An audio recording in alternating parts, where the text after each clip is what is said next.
toutes, bienvenue sur cette vidéo. Aujourd'hui on se retrouve afin de travailler ensemble le morceau Oh Hey du groupe The Lumineers, qui est un morceau qu'on a pu aborder avec certains d'entre vous en cours de guitare il y a maintenant quelques semaines. Alors le morceau est relativement simple, on a trois parties distinctes, une partie couplet qui nous servira aussi d'intro, une partie refrain et une partie pont qui arrive aux trois quarts du morceau. Ce qui sera le plus difficile dans le morceau, c'est de bien cerner la structure, puisque les couplets et les refrains n'ont pas tous la même durée, voilà, le même nombre de répétitions, et parfois les transitions entre ces différentes parties diffèrent un petit peu selon les endroits du morceau. Ça, ce sera plutôt à vous d'aller relever un petit peu ce qui se passe en écoutant le morceau et en essayant de noter les petits détails. Donc pour ce qui est du couplet, une tourne sur deux accords, Do majeur, que vous connaissez tous, et puis un Fa, qui est joué avec le troisième doigt case 3 corde de La, le quatrième doigt case 3 corde de Ré, le deuxième doigt case 2 corde de Sol, et l'index, donc case 1 corde de Si.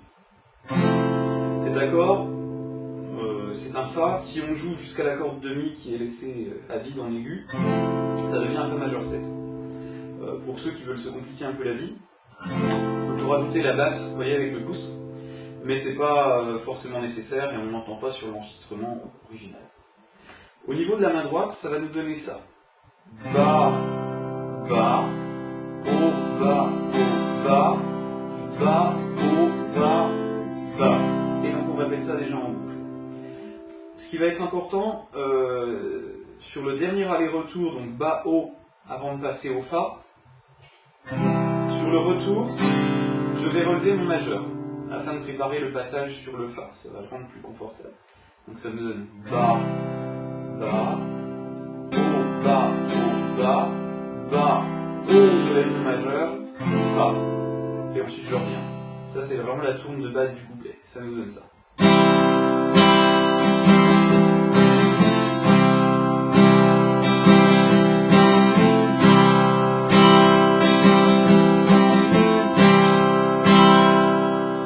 À la quatrième fois, on va avoir un petit motif uniquement sur Do.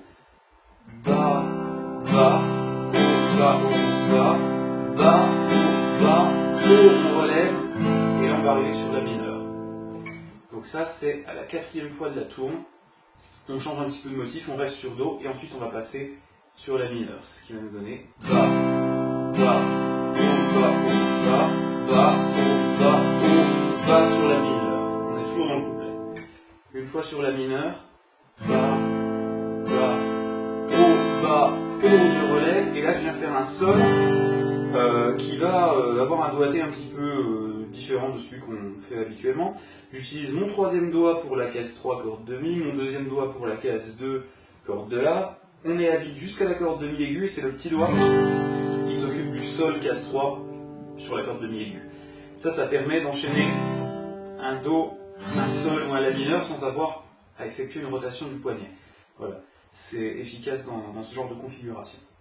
Donc ce qui se passe ensuite, donc sur le La mineur, Ba, Ba, O, Ba, O, je relève, Sol, donc Ba sur le Sol, et ensuite Ba, O, je relève, mon Fa, et je reviens en début de tourne. Donc 3 fois la tourne sur Fa et Do, une fois la petite transition sur Do tout seul, et ensuite on a notre petit enchaînement, La mineur, Sol, Fa, et on revient au début. Si je joue tout à la suite.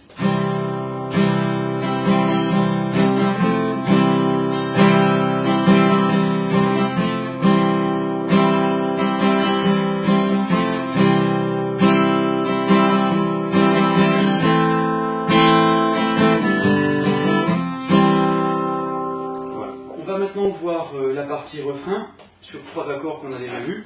La mineur, le Sol et Do. Voilà. On va avoir ensuite une rythmique assez simple de la main droite, ça va nous donner ça.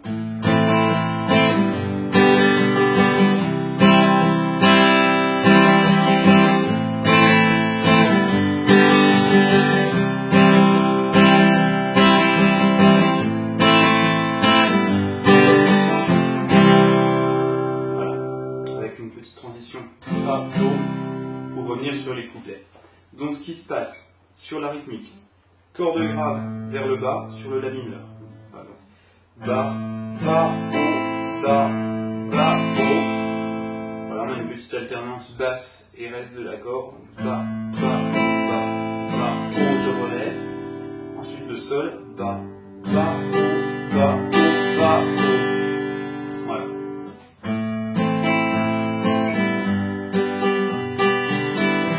Et ensuite on vient sur do.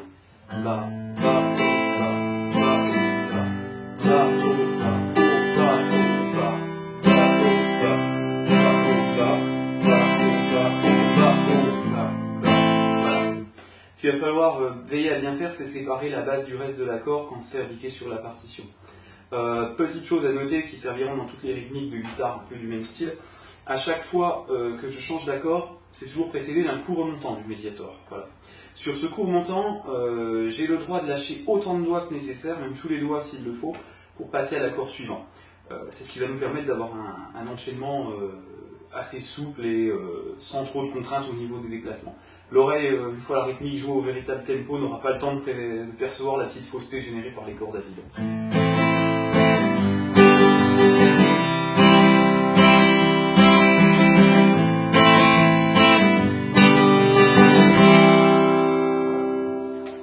Alors on va maintenant voir la partie pont, peut-être la plus difficile si on décide de jouer le Fa en barré. On peut toujours sinon jouer le Fa avec la même forme que sur le couplet. Ça va nous donner...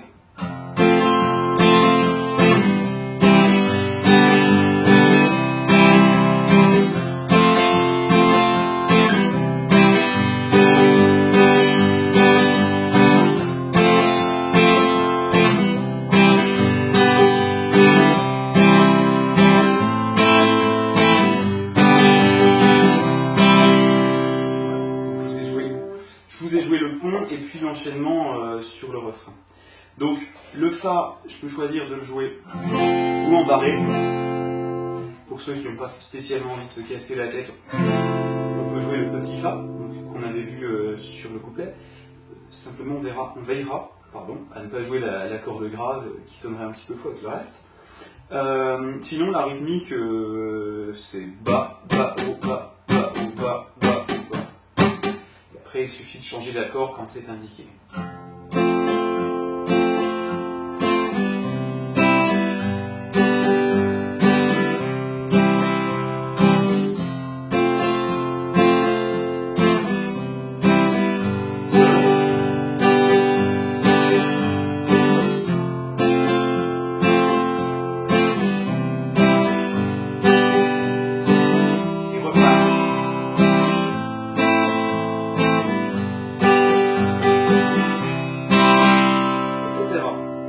Voilà, le morceau tourne, je crois, en tout sur 4 accords, 5 si on compte le Fa barré, 3 accords exactement, plutôt.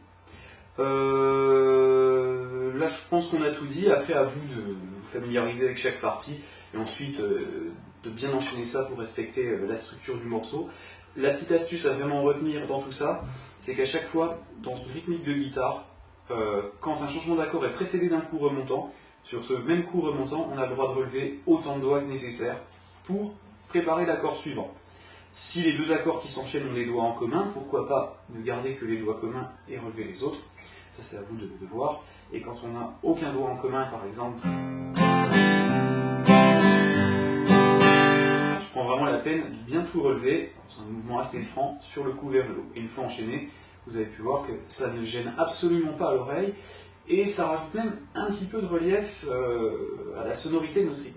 Bien, donc j'espère que cette vidéo vous a plu et qu'elle va pouvoir vous aider à pratiquer un petit peu ce morceau chez vous.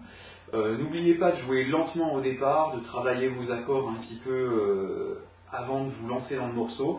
On a vu pas mal d'exercices en cours qui permettent d'enchaîner facilement ces accords.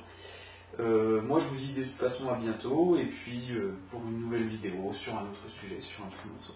A plus.